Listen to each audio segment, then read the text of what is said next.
Luigi Galleani y el anarquismo antiorganización. Luigi Galleani es sin duda la figura clave entre los círculos antiorganización de lengua italiana, activo sobre todo en Italia y en los Estados Unidos, donde vive entre 1901 y 1919.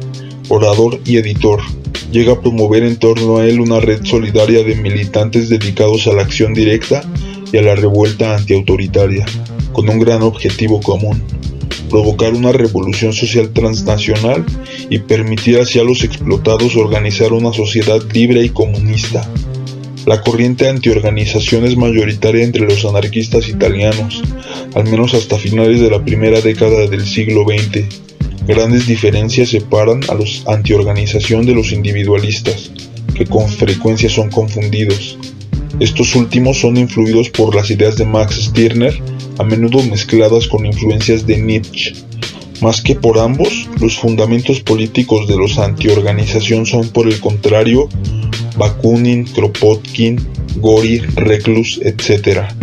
Al contrario que los individualistas, los antiorganización reconocen el valor de la acción colectiva y el papel del proletariado en el proceso revolucionario. A pesar de su nombre, no rechazan organizarse en la práctica, pero niegan la validez de cualquier estructura formal porque ven en ella los primeros signos del elitismo y de la burocracia. Galleani nació en Vercelli el 12 de agosto de 1861, de padres acomodados y monárquicos. Estudia Derecho en la Universidad de Turín. Es influido por los héroes del Risorgimento, en los que admira la completa devoción a la causa. Entre 1881 y 1885, su republicanismo se acerca progresivamente al socialismo. Escribe para diferentes cabeceras locales, entre ellas La Voce de Vercelli, y se adhiere al Partido Obrero Italiano, que agrupa socialistas parlamentarios y antiautoritarios. Activísimo en las luchas obreras y campesinas de Piamonte y Liguria, su mismo aspecto físico y su porte son reveladores de su indudable carisma.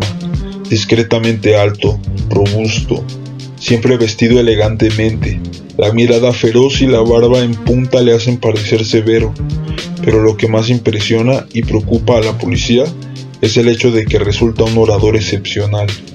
Buscado por la policía, se tiene que refugiar en París, lugar central para la subversión internacional, donde toma parte en la agitación del 1 de mayo de 1890. Encarcelado y después expulsado, pasa a Luxemburgo y llega a Suiza, donde establece relaciones con Elie y Élise Reclus. En enero de 1891 participa en el Congreso de Capo Lago, donde alrededor de 80 delegados debaten durante 3 días y aprueban un manifiesto y un programa socialista anárquico revolucionario, en el que la revolución se define como el único medio para eliminar la opresión social y alcanzar el socialismo, y vuelven a ser rechazados otra vez el parlamentarismo y el reformismo. Se decide también realizar agitaciones revolucionarias con ocasión del 1 de mayo. Galleani es uno de los oradores encargados de hacer giras de propaganda por Italia. Viaja por todo el país, celebrando centenares de mítines y conferencias, a pesar de los diversos obstáculos que le pone la policía. En 1892, junto con Pietro Gori, representa a los anarquistas en el Congreso de Génova del Partido Obrero Italiano y desempeña un importante papel en la fractura con los socialistas autoritarios, que darán vida al Partido Socialista Italiano. Menos de 2 años más tarde, entre diciembre de 1893 y enero de 1894, es condenado por asociación criminal a 3 años de prisión y 5 de confinamiento en Pantelleria y Favignana. En Pantelleria conoce a María Rayo, una inconformista de 25 años que después le seguirá a los Estados Unidos y se hace amigo de Andrea Salcedo, que se solidarizará con sus iniciativas más allá del océano. A finales de 1899, tras 3 años de prisión, consigue escapar de Pantelleria y alcanzar Túnez, y después, a través de Malta y Alejandría, El Cairo. Se queda en El Cairo alrededor de 1 año y tras una breve pasada por Londres, desembarca en New York en octubre de 1901 y rápidamente comienza una gira de propaganda a través de New Jersey, Pensilvania, Connecticut y Vermont. Apoya la huelga masiva de los tintoreros de Paterson de 1902 y cuando, entre junio y julio de 1902, estalla abiertamente la revuelta y son asaltadas y destruidas fábricas y tintorerías, está en primera línea y es herido de un balazo. Buscado por la policía, se refugia en Montreal, Canadá. En 1903 vuelve ilegalmente a Estados Unidos y se establece en Barrie, Vermont, donde comienza a editar un nuevo e incendiario periódico, esa Crónica Subversiva, que removerá el ánimo rebelde de los jóvenes militantes y se convertirá pronto en un instrumento esencial a la hora de organizar en la práctica el movimiento. Da voz a las luchas obreras y a las ideas anarquistas contra el Estado, la Iglesia, el ejército, la familia y cualquier autoridad, defendiendo con uñas y dientes todo acto de rebelión, ya sea individual o colectivo. Ofrece informaciones de lo que hacen los compañeros en diversas partes de un territorio ilimitado. Es distribuido por una sólida red de difusores y vive gracias a las suscripciones de militantes y simpatizantes que se recogen sobre todo durante las excursiones campestres, las representaciones teatrales, los mítines, etc. Buscado por la policía, Galleani vive clandestinamente en Barrie durante años, protegido por un conspicuo grupo de canteros emigrados de Carrara, y se dedica completamente a Crónica Subversiva, que consigue llegar a los grupos italianos de todos los rincones del mundo, de Estados Unidos a Europa, del norte de África a Sudamérica y a Australia. En 1905 publica La Salud e Imboy, un sencillo folleto para todos aquellos compañeros que quieran educarse, como se lee en Crónica Subversiva, en rojo, con la imagen de Ravachol en la portada. En realidad se trata de un manual para el uso de explosivos compilado años atrás por Ettore Molinari y adaptado por Galleani. En el mismo año de 1905 va a Francia, donde permanece durante un breve periodo de tiempo con el vano intento de dar vida a alguna iniciativa insurreccional. De vuelta en los Estados Unidos, comienza un largo periplo de conferencias, pero en diciembre de 1906 es detenido por la huelga de Paterson de casi 5 años antes. Extraditado a New Jersey, es procesado en Paterson en abril de 1907. Rechaza jurar sobre la Biblia, pero al final es absuelto. Tras su liberación escribe para Crónica Subversiva diversos artículos con el título La fine del anarquismo, en respuesta a la entrevista remitida a La Stampa por Francesco Saverio Merlino, anarquista convertido en socialista, manteniendo los argumentos del comunismo anárquico contra el socialismo reformista. En 1912 el ejército italiano invade Libia y en 1914 estalla la Primera Guerra Mundial. Galleani toma la palabra en cientos de ocasiones contra la guerra y el nacionalismo en Massachusetts, Connecticut, Pensilvania, Ohio, Illinois, Colorado y California, dando voz al antimilitarismo de los anarquistas con el célebre eslogan contra la guerra, contra la paz, por la revolución social. Junto a la propaganda antimilitarista está en primera línea en los conflictos sociales y laborales.